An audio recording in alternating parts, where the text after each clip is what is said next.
하나님이여 주의 인자를 따라 내게 은혜를 베푸시며 주의 많은 풍휼을 따라 내 죄악을 지워주소서. 나의 죄악을 맑게 씻기시며 나의 죄를 깨끗이 제하소서. 물은 나는 내 죄가를 아오니 내 죄가 항상 내 앞에 있나이다.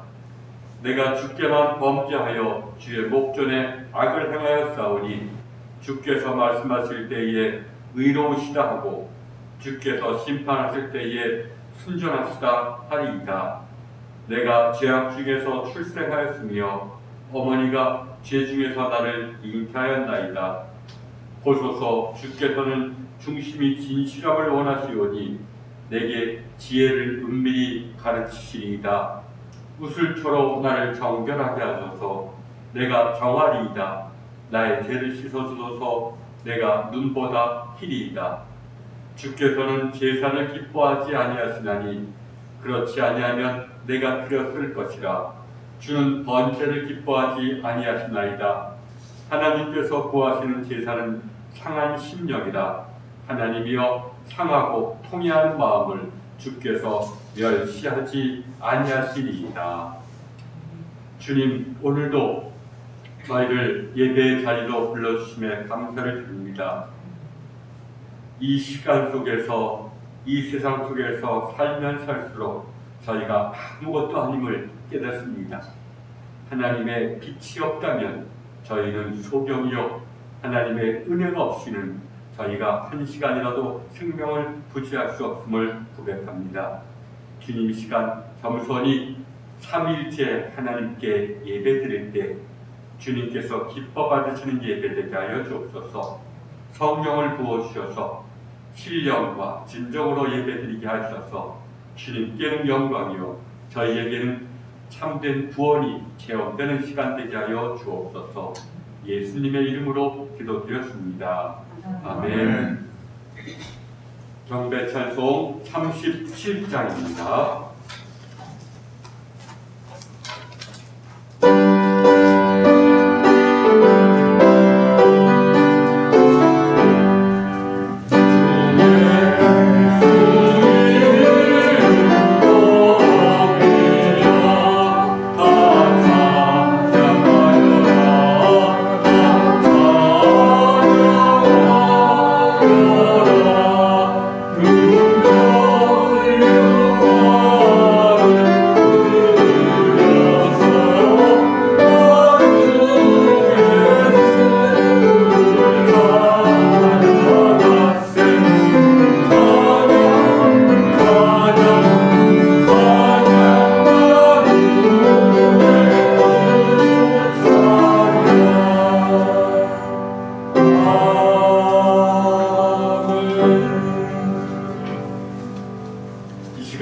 성령님의 빛에서 우리를 돌아보면서 죄의 고백을 드립니다.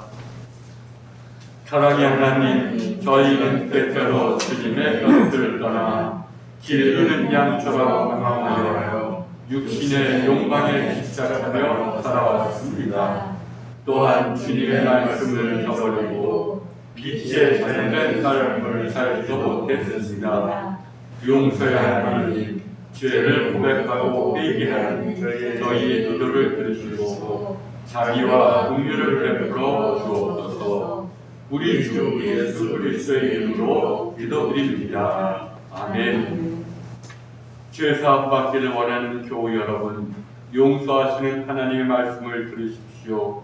만일 우리가 우리 죄를 자백하면 그는 미쁘시고 의로우사 우리 죄를 사하시며 우리를 모든 불의에서 깨끗하게 하실 것이요. 아멘. 교동문 22번입니다.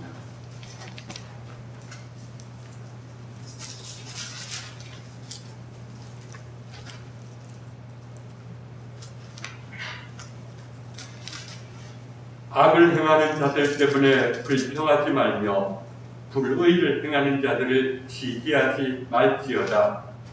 불은 불과 같이 속히 배임을 당할 것이며 불은 채소같이 세잔할 것이니라. 여호와를 의뢰하고 선을 행하라.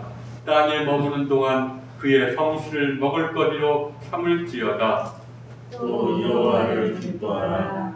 그가 네 마음의 소원을 내게 이루어 주시리로다. 내 길을 여호와께 맡기라. 그를 의지하면 그가 이루시고 내 길을 빛같이 나타내시며 내 공의를 정오의 빛같이 하시리로다. 여호와 앞에 잠잠하고 참고 기다리라.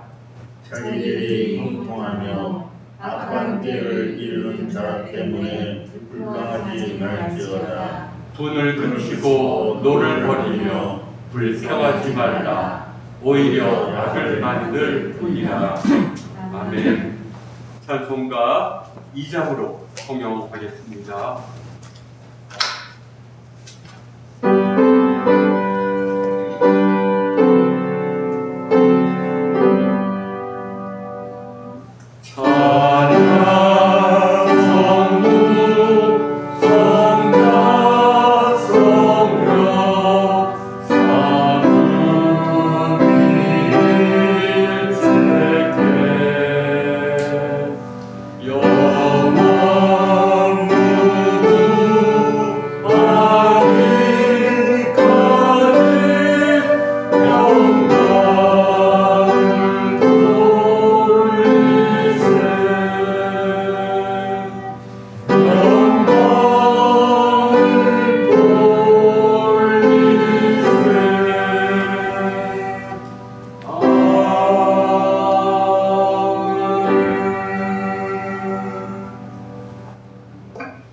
이 시간 이내학 권사님이 오늘의 기도를 드리겠습니다.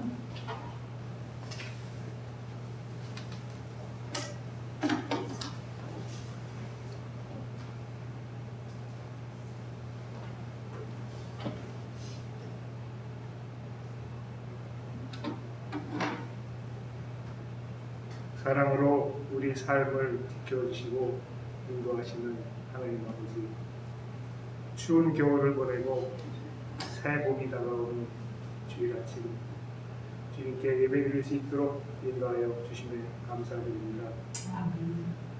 코로나 바이러스 전염병이 창궐하기 시작한 지 벌써 1년이 지나지만 여전히 매일 많은 사람들이 병이 들고 또 힘들게 살아가고 있습니다. 삶의 어려움과 불안 속에서도 저희들이 지금까지 살아올 수 있도록 지켜주시고 돌보아주신 하나님의 은혜에 감사드립니다. 믿음이 너무나 약하고 부족한 저희들 주님 사랑하시고 긍휼히 여겨 주시옵소서. 우리가 비록 지금은 힘든 시절 고통 속에 살고 있지만 또 이스라엘 민족이 하나님께서 준비하신 만나를 먹으며 광야에서 40년을 견디고 가나안 땅으로 들어갈 수 있었음을 기억하고 오늘날 우리가 겪는 어려움과 시련들도 우리들의 인생길을 준비하시고 안내하시는 하나님의 사랑과 뜻이 있음을 저희들 믿고 감사로 순종하도록 인도하여 주시옵소서. 우리들 하나님을 믿고 예수님을 따르는 교회와 기독교인들이 우리나라의 지난 역사 속에서 일제의 산악한 식민지 만행과 또 군부 독재 압제에도 용기 있게 맞서 싸웠음을 기억합니다.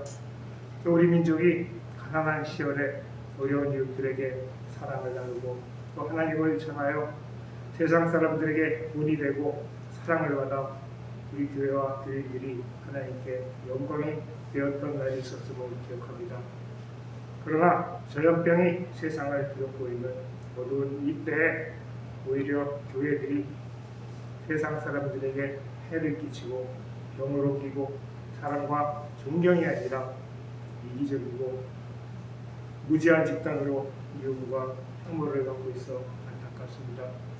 이 전염병이 모두 지나간 이후에 이 세상 속에서 우리 교회들과 기독교인들이 어떤 모습으로 어떻게 살아갈지 두렵습니다. 주님을 믿고 닮아가기를 원하는 우리들 또 우리 교회만이라도 이 어둡고 각박한 이 세상에서 주님께서 가르쳐 주신 대로 이웃과 형제들을 사랑하고 또 저들에게 사랑을 받는 교회가 되도록 저희들 인도하여 주시옵소서.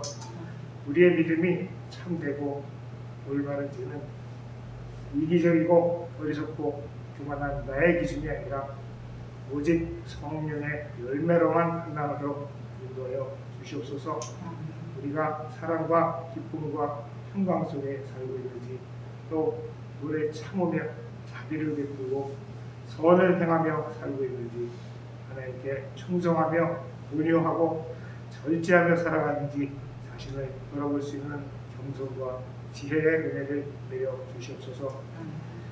영마와 함께 살아가시는 사랑하는 이은혜 권사님, 주님의 특별한 사랑과 권능으로 돌보아 주시어 다시 우리들과 함께 예배드릴 수 있도록 은혜 내려 주시옵소서. 세상살이의 어려움 속에 있는 교우들, 또 병중에 있는 형제들에게 주님께서 늘 함께 하셔서 저들이 평안과 평강 속에 살아가도록 주님 인도하여 주시옵소서. 저희들 어린 양들과 같은 약하고 부족한 저희들을 인도하시는 목사님께서 늘 강건하시도록 주께서 목사님과 함께하여 주시옵소서.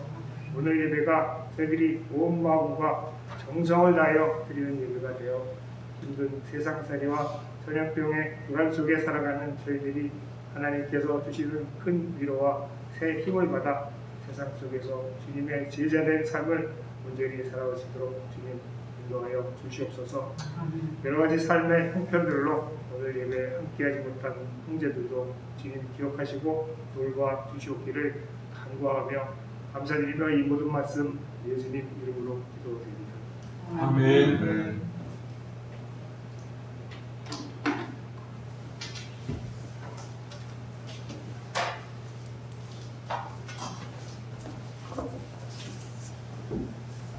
찬송가 134장 1절입니다.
오늘 성경은 먼저 구약의 시편 51편 17절 말씀을 제가 봉독하겠습니다.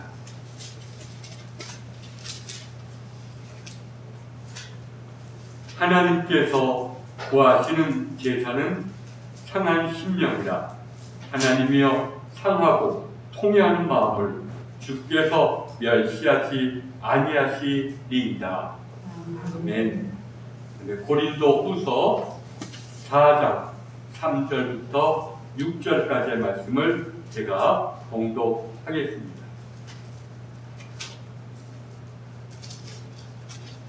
만일 우리의 복음이 가리었으면 망하는 자들에게 가리어진 것이라. 그 중에 이 세상의 신이 믿지 아니하는 자들의 마음을 홍미하게 하여 그리스도의 영광의 복음의 광채가 비치지 못하게 함이니 그리스도는 하나님의 형상이니라. 우리는 우리를 전파하는 것이 아니라 오직 그리스도 예수의 주 되신 것과 또 예수를 위하여 우리가 너희의 종 된 것을 전파합니다. 어두운 데에 빛이 빛이라 말씀하셨던 그 하나님께서 예수 그리스도의 얼굴에 있는 하나님의 영광을 아는 빛을 우리 마음에 비추셨느니라. 아멘.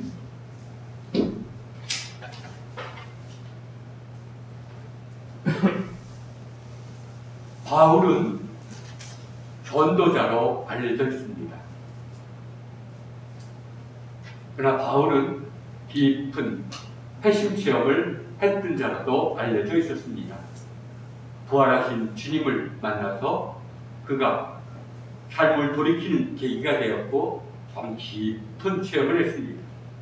그래서 하늘의 깊은 차원까지도 올라갔다고 사도 바울이 스스로 고백했듯이 하나님의 깊이까지 도달했던 분이기도 합니다. 사실 모든 사도들에게는 이러한 체험이 있었습니다. 아니 거꾸로 말하자면 부활하신 주님을 만나서 참된 믿음과 사랑으로 거듭난 자를 사도라 불렀습니다. 예수님을 따라다녔던 제자들이 주로 사도가 되었지만 예수님을 따라다녔다고 사도가 된 것이 아니라 부활하신 주님을 만나고 그분으로부터 깊은 사명을 받은 자를 사도로 불렀던 것입니다. 사도 바울은 예수님 생전에는 예수님을 보지도 못했고 오히려 예수님을 믿는 자들을 핍박했지만 부활하신 주님을 만났기 때문에 사도라는 직책을 맡게 되었던 것입니다. 사실 우리가 중요한 것은 이러한 참 성령님의 빛을 받아서 내가 먼저 내 자신을 실상을 깨닫고 또 성령님이 주시는 선한 생각을 따르는 성령님의 인도하심을 따르는 자가 그리스도인입니다.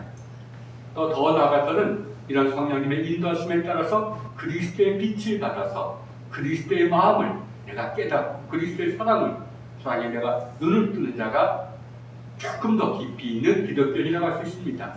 그러나 기독교인은 바로 성부 하나님의 빛 앞에서 겸손히 하나님을 경외할 수밖에 없음을 깨닫는 자가 참 이 땅에서 우리가 도달할 수 있는 기독교 영성이라고 얘기할 수가 있습니다.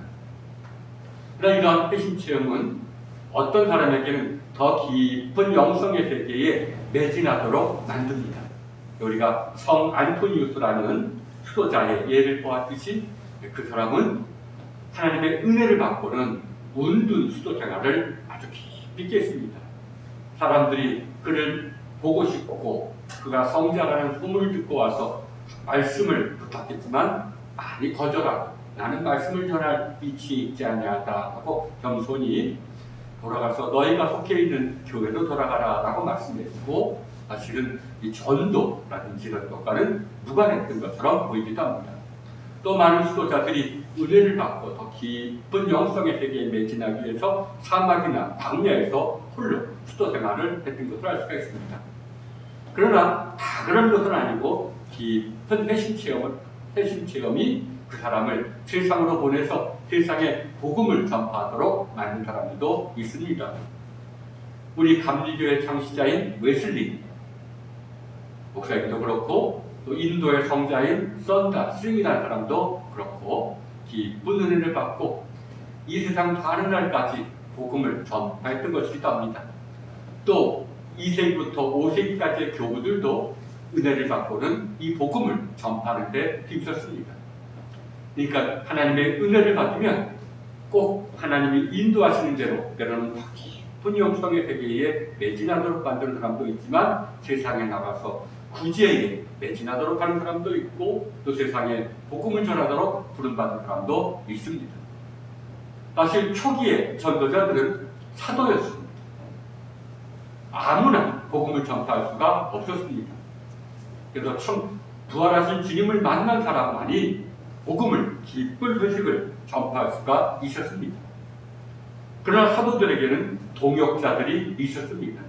아직 사도들만큼 깊이 있게 영성을 체험하지 못한 자들도 이런 사도들을 따라다니면서 사도를 도우면서 전도의 동역자가 될 수가 있었습니다.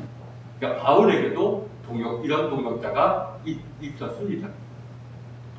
그러면 그들이 전파한 내용은 무엇입니까? 첫 번째는 그리스도가 주신이라. 그리스도 예수가 주신이라. 이거는 사도 바울의 신앙 고백이기도 하면서 또한 내가 믿은 진리를, 내가 체험한 진리를 세상에 전파하는 것이기도 합니다. 예수가 주신이라 라는 말은 깊은 의미가 있습니다. 최초의 이런 복음은 바로 예수께서 부활하셨답니다. 예수님이 부활하셨다. 이 말은 예수님이 오늘도 우리와 함께 하시고 하나님의 아들로서 우리와 함께 하시면서 우리를 부르신다라는 뜻이기도 합니다. 예수님이 구원자시다. 예수님은 오늘도 살아계셔서 오늘도 당신의 마음을, 당신의 몸을 우리에게 주셔서 우리로 하여금 구원에 이르도록 하시는 분이다 하는 것입니다. 결국 이분의 사랑에 눈을 뜨게 되는 것이 구원의 시작이라는 것입니다. 구원은 이곳 저곳 되어 있는 것이 아니라 바로 하나님의 사랑, 또 부활하셔서 우리 가운데 살아계시면서 우리를 부르시는, 우리에게 다름 아닌 당신 자신을 주시고자 하는 그분의 사랑에 눈을 뜨게 되는 것이 구원의 시작이라는 뜻이기도 합니다. 그래서 다른 이름으로는 구원이 없다라는 말은 예수님 안에서 나타난 하나님의 사랑에 눈을 뜨게 되는 것이 참된 구원의 시작이다라고 얘기를 하는 것입니다. 그래서 그러면 그분의 사랑에 눈을 뜨게 만드는 길이 무엇이냐? 성경은 말합니다. 십자가의 길이다. 예수님의 말씀하신 대로 십자가의 길을 걷는 자만이, 좁은 길을 가는 자만이 그분의 사랑에 눈을 뜨게 되고 부활하신 분과 교제하게 될 것이라고 말합니다. 그래서 십자가의 길, 다름 아닌 하나님과 우리 주 예수 그리스도가 우리에게 주신 계명입니다.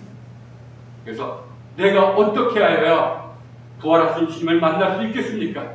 라고 묻는 사람들에게 계명을 지키고 그분을 따르고 그분의 공동체에 참여하라 라는 것이 사도들의 또한 가르침이었습니다. 그러나 두 번째, 사도 바울은 또한 이렇게 말합니다. 우리는 예수님을 위하여 너희의 종이 된 것을 선포한다. 예수가 주이심을, 예수가 오늘도 살아계셔서 오늘도 우리에게 당신을 주시는 분임을, 사랑이심을 너희가 받아들이라고 말하는 것뿐만 아니라 우리가 예수를 위하여 너희의 종이 되었다. 이게 선포의 두 번째 메시지입니다. 우리는 너희의 종이 되었다. 이 종 된다는 것이 뭡니까? 이것은 디아코니아라는 말이죠. 섬긴다. 우리는 예수님 때문에 너희를 섬기는 자가 되었다. 섬김의 삶을 살게 되었다. 이 말은 참 깊이 있는 말입니다. 참된 섬김, 우리의 이웃들을 겸손히 섬기는 사랑이야말로 우리가 진정한 은혜를 받았다는 증거라는 말이기도 합니다.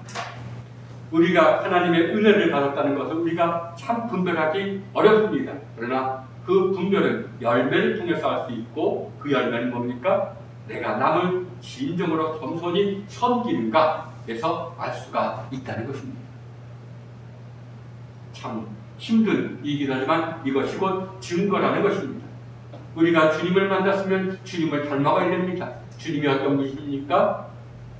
하늘의 미라는 땅에 떨어져 죽으신 분이 바로 예수 그리스도가 아니시니까 겸손히 이웃이 보다 풍성하게 살고 하나님을 만나도록 내가 하늘에 썩어지는 미랄이 되는 것, 겸손히 섬기는 삶, 이것이 바로 영성의 열매라는 것입니다. 따라서 우리가 너희의 종이 되었다고 선포하는 것은 우리는 우리의 섬김의 행위를 통해서 예수님이 오늘도 살아계셔서 우리를 변화시켰음을, 우리는 삶을 통해서, 입술로만이 아니라 우리의 삶을 통해서 살아계신 주를 증거한다는 뜻입니다. 그래서 사도 바울은 말로만 전파한 것이 아니라 행실로도 전파한다는 것을 우리에게 분명 보여주고 있습니다. 많은 사람들이 말씀을 통해서 처음부터 말씀을 통해서 그 말씀을 받아들인 것이 아니라 그 말씀을 전하는 자들의 행실을 보고 그의 삶을 보고 오히려 그가 전하는 메시지에 관심을 갖게 되기도 하는 것입니다. 사도 바울은 말과 삶으로서 예수님이 주이심을, 예수님께서 살아계심을, 오직 구원은 예수님으로부터 나오신다는 사실을 진리를 증거했던 것입니다. 사실 사람들이 복음을 받아들이지 않는 이유가 또한 이와 무관수가 많습니다. 사실 사도들처럼 깊은 영성 체험 속에서 거듭난 사람들이 드물기 때문에, 말과 행실이 일치하지 않기 때문에 사람들이 전도자의 말에 귀를 기울이지 않습니다. 사실 로마서 8장 19절에서 뭐라고 말합니까? 피조물이 고대하는 바는 하나님의 아들들이 나타나는 것이다. 우리 주님처럼 깊은 영성 속에서 이웃을 겸손히 섬기는 사람들이 바로 세상이 고대하는 것입니다. 이 겸손히 이웃을 섬기는 자를 누가 뭐라 하겠습니까? 그러나 이렇게 되기까지는 은혜의 은혜를 깊이 받을 때에만 이러한 삶으로 변화될 수가 있습니다. 그래서 초기 그리스도교에서는 바로 이러한 삶의 열매를 체험했을 뿐만 아니라 이런 체험의 결과로 삶의 열매를 맺은 자만을 전도자로 세웠던 것입니다. 물론 그렇지 않은 사람들도 전도를 돕는 동역자의 역할을 했기 때문입니다. 그래서 성경은 말하죠. 하나님의 빛을 너희의 악한 행실로 가리우지 말라. 참 우리 그리스도인에게 주시는 경고의 메시지가 아닌가 싶습니다. 너희가 머리로는 또 마음으로는 진리를 알지만 너희의 행실이 이 세상에 나타난 하나님의 그 사랑의 빛을 가리울 수도 있다는 것입니다. 사도 바울은 이러한 것을 인정하면서도 또한 사람들이 복음을 받아들이지 않는 이유를 뭐라고 말합니까? 만일 우리의 복음이 가리웠으면 망하는 자들에게 가리워질 것입니다.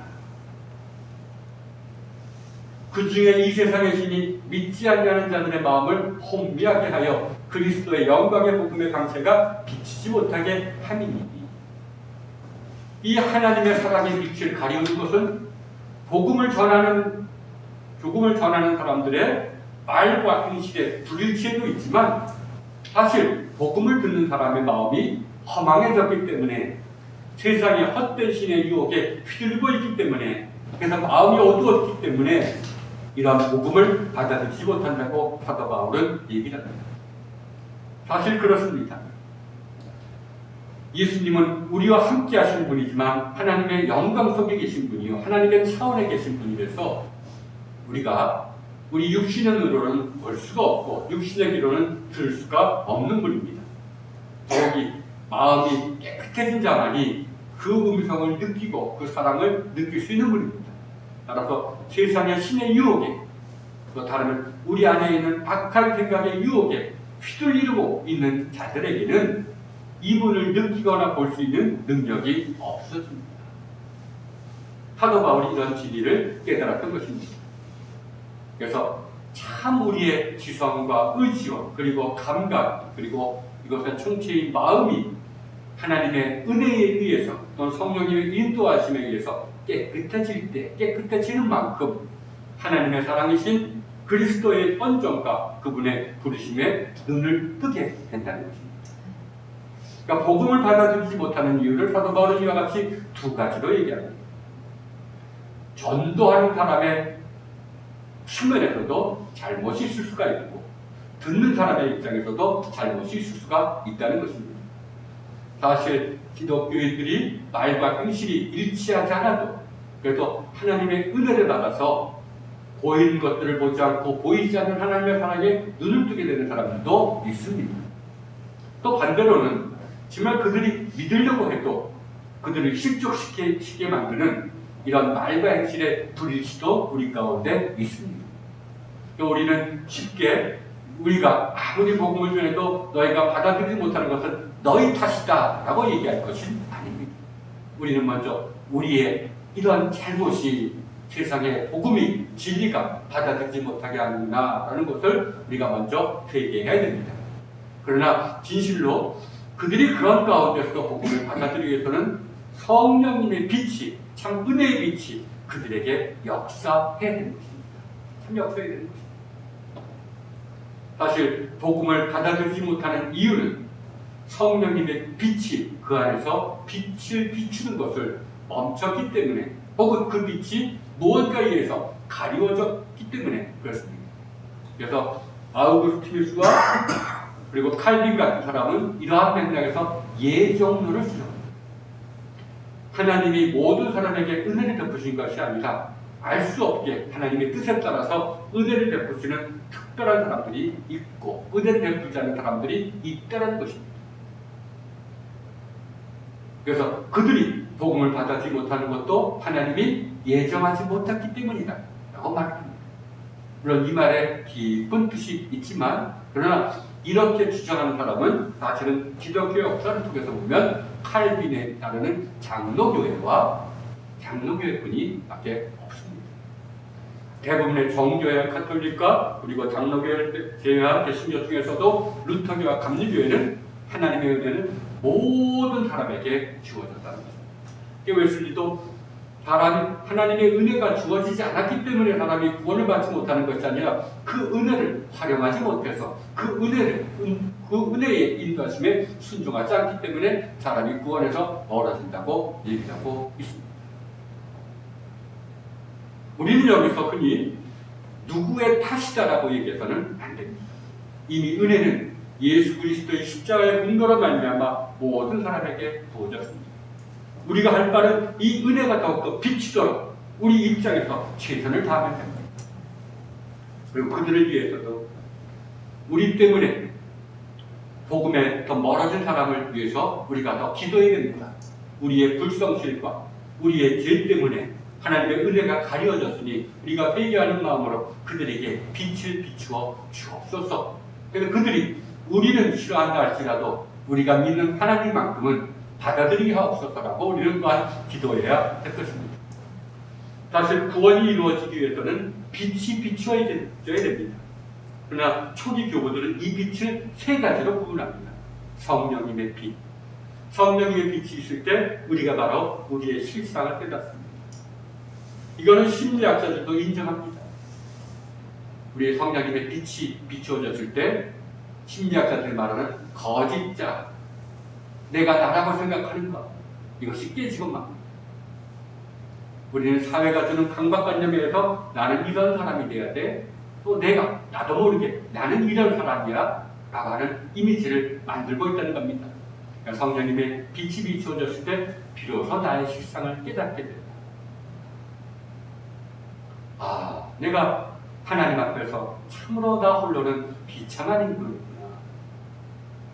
그것을 깨닫게 하고 또 동시에 선한 생각, 성령님이 주시는 선한 생각이나 성령님이 일깨워 주시는 예수 그리스도의 말씀이나 생각을 우리가 듣게 해주는 것도 깨닫게 해주는 것도 성령님의 빛에 의해서 주어지는 것입니다. 이런 사람은 그리스도인이라고 우리가 웨슬리는 얘기하고 있습니다.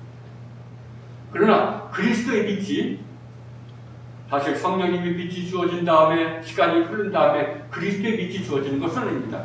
동시에 비추어져 있지만 성령님의 우리가 느끼는 것이 성령님의 빛을 따라서 우리가 정화될 때 우리 처음부터 우리와 함께 하시는 그리스도의 빛을 느낄 수가 있게 되는 겁니다. 그래서 우리가 그리스도의 빛을 느낄 때 주님의 마음이 내 마음에 부어질 것을 깨닫게 됩니다. 이럴 때 우리에게 진정한 믿음과 사랑이 우리 마음속에 새겨지는 것이죠. 하나의 삼위일체 동시에 빛이 주어져도 우리가 느끼는 것은 성령님의 빛이요. 이 빛에 의해서 우리가 정화될 때 주님의 빛을 느끼게 되는 것입니다. 그리고 그런 그리스도의 빛의 인도함을 받을 때 비로소 성부 하나님의 빛 앞에 도달하게 됩니다. 그럴 때 비로소 우리가 겸손해질 수가 있습니다. 하나님을 경외하게 됩니다. 나는 아무것도 아니요. 모든 것이 하나님의 은혜입니다. 나의 나 된 것은 하나님의 은혜입니다. 하나님을 경외할 수밖에 없습니다. 하고 경배하게 되는 것이죠. 어쨌든 이런 구원이 이루어지기 위해서는 삼위일체 하나님이 동시에 우리에게 빛으로 다가오더라도 우리가 가장 먼저 느끼는 성령님의 빛을 우리가 인지해야 하는 것입니다. 그래, 내가 죄인이구나.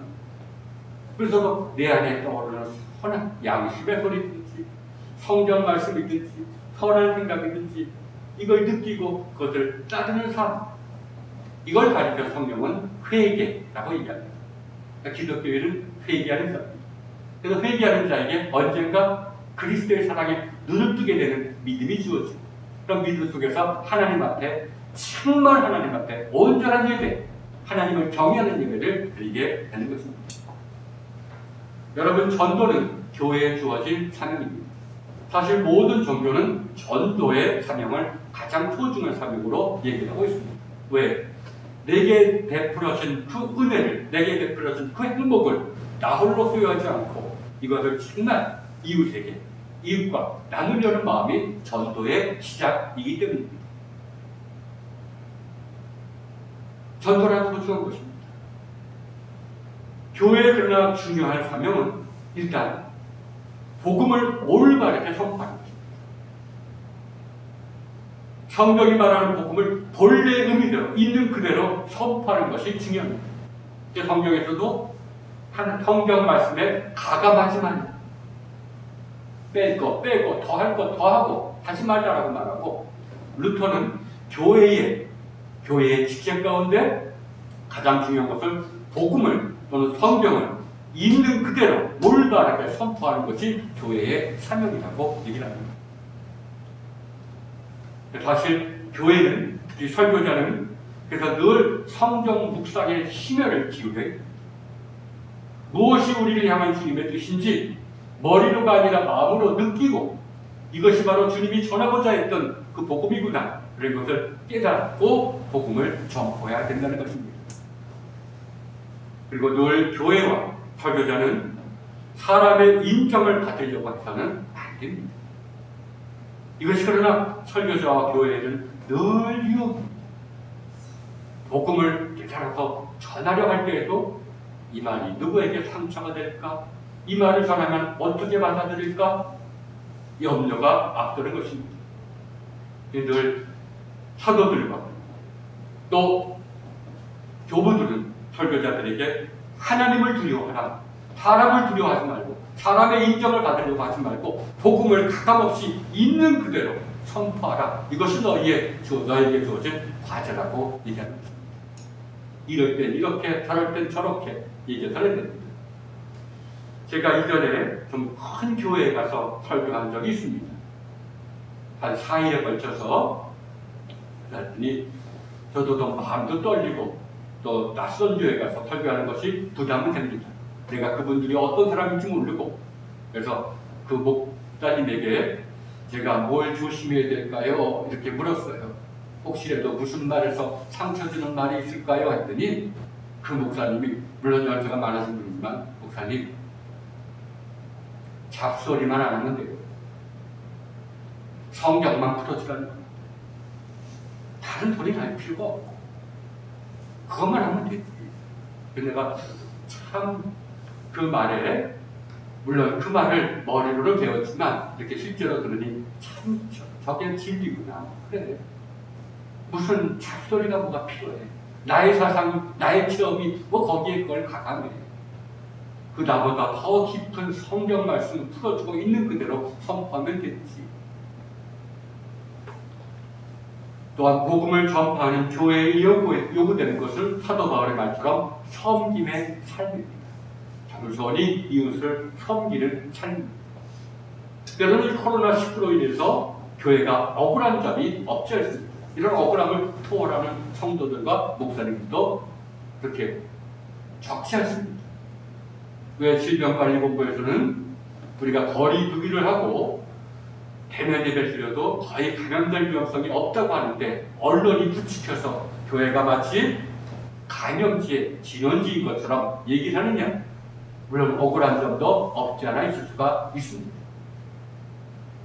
물론 또 퍼센테이지로 오면 비록 확진자가 많이 나오고 교회가 적고 사실 많은 교회에서 확진자가 왔더라도 확산되지 않고 더 이상 감염자가 나오지 않는 교회가 더 많은데 그것을 보도하지 않고 왜 그런 사례만 보도하냐?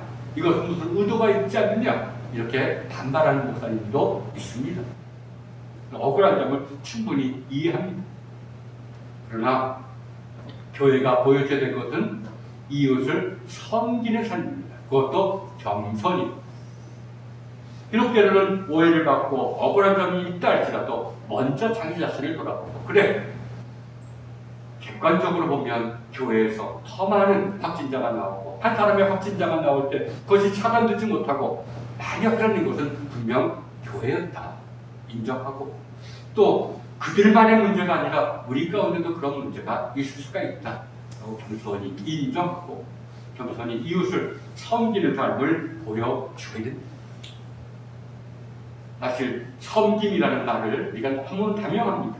뭐라면 저 사람은 잘 섬기는 사람이요 뭐라. 그러나 섬김의 기본은 뭡니까? 겸손입니다. 겸손이 그들의 종이 되려고 하는 마음입니다. 겸손을 빼면 무슨 섬김이라고 합니까? 그거는 그냥 기부겠죠. 자선이겠죠. 그래서 섬긴다는 말은 겸손이라는 말이 전제되어 있는 것입니다. 내가 이렇게 알더라도 그래, 너희들이 나보다 더 깊이 할 수가 있겠지. 겸손히 세상의 비난도 받아들이면서, 그리고 겸손히 내가 이 이웃을 위해서 겸손히 무엇을 행할고 라고 고민하고 염려하는 것이, 이것이 바로 교회가 가져야 될 태도가 아닌가 생각해 봅니다. 물론 우리가 교회만이 사실 복음을 전파하는 것이 이래서 간단이라고 합니다. 그러나 우리 개인들은 그러면 전도의 책무에서 면제되는 것 아니냐? 그렇지는 않습니다. 사도들에게도 동역자가 있듯이 우리 개개의 성도들과 목회자들도 이런 복음의 동역자가 되어야 됩니다. 그래서 복음을 들어보라고 건면할 수가 있습니다. 이런 사람들에게 성경을 읽어보라고, 성경을 묵상하라고 우리가 건면하는 것도 전도의 동역자가 하는 일입니다. 또 우리가 교회로 인도해서 하나님의 말씀을 듣고 하나님의 뜻이 무엇인지를 들어보라고 건면하는 것도 동역자로서 우리가 마땅히 해야 될 일입니다. 그러나 우리에게도 중요한 것은 그들에게 교리로서 그들을 설득하려는 것 대신에 삶으로서 그들에게 말해야 됩니다. 그래서 참 전도의 사명을 갖고 있는 개인, 동역자, 전도의 동역자가 된 우리 개인들에게 필요한 것이 끊임없는 영성 훈련입니다. 영성 훈련을 통해서 믿음의 확신이 주어진다면 내 삶이 나도 모르게 섬기는 삶으로 내 눈이 변하기 때문에 다른 사람을 존중하며 다른 사람을 돌보는 삶으로 바뀌기 때문입니다. 이게 참 중요한 것입니다. 그러나 우리 개인 그리고 교회가 가장 먼저 해야 될 일이 무엇입니까? 삶으로 우리가 복음을 전하려고 할 때 가장 먼저 해야 될 일이 무엇입니까? 이러한 섬김의 삶은 하나님의 은혜에 의해서부터 주어지는 것입니다. 비로소 통하는 자에게 주어지는 것입니다. 그래서 교회와 개인, 전도의 사명 앞에서 교회와 개인이 가장 먼저 염두에 두어야 될 것은 바로 통회하는 마음입니다. 회개하는 삶입니다. 내가 이렇게 못 살았습니다. 내가 주님의 빛을 가리웠습니다. 이런 것을 깨닫고 내가 먼저 통회하고 회개하는 삶이 먼저입니다. 이런 통회하는 자에게 은혜가 주어질 때 내가 하나님의 은혜에 의해서 정말 겸손히 남을 섬기는 자가 되는 것입니다. 내가 이미 남을 섬긴다라고 말하는 것이 아니라 내가 이미 통해 속에서 변화되면 주위의 사람들이 나보다 먼저 내 삶이 변화되는 것을 알 수가 있습니다. 그래서 시편 51편 17절의 말씀은 구약에 있는 말씀이라서 옛날 말씀이요, 어떤 신앙의 초기 단계의 말씀만은 아닙니다. 하나님께서 구하시는 제사는 상한 심령이다. 하나님이여 상하고 통해하는 마음을 주께서 멸시치 아니하십니다. 여러분 깊이 겸손해지고 겸손을 통해서 남을 섬기는 사람이 더 깊이 통해합니다. 우리가 볼 때는 회개할 것도 없고 통해할 것도 없는 것 같지만 오히려 겸손히 섬기는 사람이 더 깊이 통해하는 것입니다. 그래서 우리는 이 통해가 정말 복음을 행실로 전하는 것임을 알고 우리가 할 수 있는 한 복음을 전하되 이런 행실로 그들한테 보여줘야 되는 것입니다. 이런 통해, 상하고 통해하는 마음이 우리에게 주어지도록 주님께서 말씀하시는 성경 묵상을 우리가 가까이 둬야 됩니다. 왜 기독교 역사 속에서 수많은 영성 방법 가운데 성경 묵상이 가장 오래됐고 가장 보편적이고 하면서도 가장 쉼없이 우리에게 요구된 것인지를 현인들 비로소 깨달을 수가 있습니다. 우리 힘으로 회개 못합니다. 나 홀로 통해하지 못합니다. 은혜가 주어져야 되는데 그 은혜가 주어지는 가장 확실한 수단인 성경을 묵상하는 거예요. 성경을 묵상할 때 내가 그래서 통해를 통해서 내가 겸손히 남을 존중하면서 남을 섬길 수가 있게 되는 것입니다. 그리고는 우리가 그들을 위해서 기도해야 됩니다. 그래, 내 탓이 크다. 나 때문에 네가 복음을 받아들이지 못하는구나. 먼저 하나님 앞에 회개하는 심령으로 그러나 주님께서 은혜를 베푸셔서 저 때문에 빛이 가려졌지만 주님께서 큰 은혜의 빛을 그들에게 비춰 주시옵소서라고 중보 기도를 드려야 되는 것입니다. 오늘 사도 바울의 권면의 말씀이 우리의 삶에서 큰 은혜가 되기를 바랍니다. 사실 우리가 이 땅에 태어나서 내가 하나님의 사랑에 눈을 뜨게 되는 것도 중요하지만 그 누군가를 참 주님의 사랑에 눈뜨게 만드는 것도 하나님의 도구가 되는 것도 참 이 땅에서 우리가 꼭 하고 넘어가야 될 일이라 생각됩니다. 기도하겠습니다. 하나님, 우리가 머리로나 마음으로 깨닫지 못하는 것 성령님께서 우리의 깊은 곳에 새겨주셔서 지시 때때로 이러한 깨달음이 우리에게 나타나게 하여 주옵소서. 이러한 깨달음이 나타날 때 하나님 순종하는 의지를 주셔서 참된 하나님의 은혜의 열매를 맺는 우리를 되게 하여 주옵소서. 예수님의 이름으로 기도드렸습니다. 아멘. 사도신경으로 신앙 고백 드리겠습니다.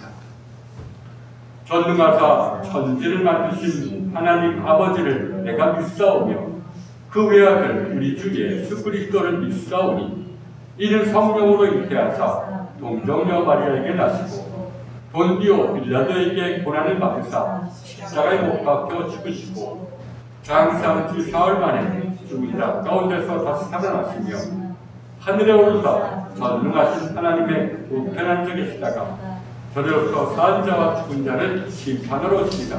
성경을 믿사오며 거룩한 공예와 성도가 소유하는 것과 죄를 사하시는 것과 몸이 다시 사는 것과 영원히 사는 것을 믿사오나이다. 아멘. 이제 304장 1절 찬양문서 원합니다.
주님께서 우리에게 주신 선물인 성경과 또 가난한 자들을 주님 우리가 피하지 않게 하시고 온전히 받아들여서 주님의 은혜가 그리고 주님께서 살아계심을 몸으로써 증거하는 은혜를 되게 하여 주옵소서.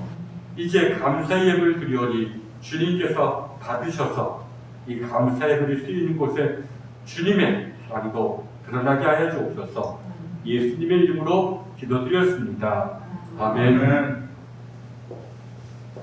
자, 교회 소식 전해드리겠습니다. 주일 예배 은총이 여러분과 가정에 항상 충만하기를 기원합니다. 2월 14일 오늘 주일 이번 주 성서 1과 순종하는 마음으로 우리가 이것을 읽어보시기를 바랍니다. 그리고 이제 사순절이 부활절 이전에 40일의 기간인 사순절이 이번 주 수요일날 2월 17일부터 시작됩니다. 2월 17일 우리가 제2의 수요일 또는 참회의 수요일이라고 말합니다. 그래서 이제 십자가의 길을 걷는 첫 번째 날이라는 것이죠. 그래서 이런 제 수요일날 특별히 우리가 성서 일과를 여러분이 빼먹지 마시고 한번 쭉 읽어보시기를 바랍니다. 수요일날 영상으로나마 우리가 제 수요일 기도회를 갖도록 하겠습니다.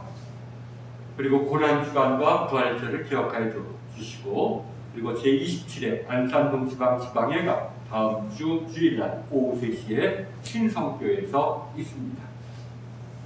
여러분 우리 교우들 가운데 어려움을 당한 교우들을 위해서 기도해 주시고 무엇보다도 하나님의 은혜가 그들에게 임하기를 기도해 주시기를 바랍니다. 자, 이제 찬송가 359장 찬송하신 후에 축도로 예배하겠습니다.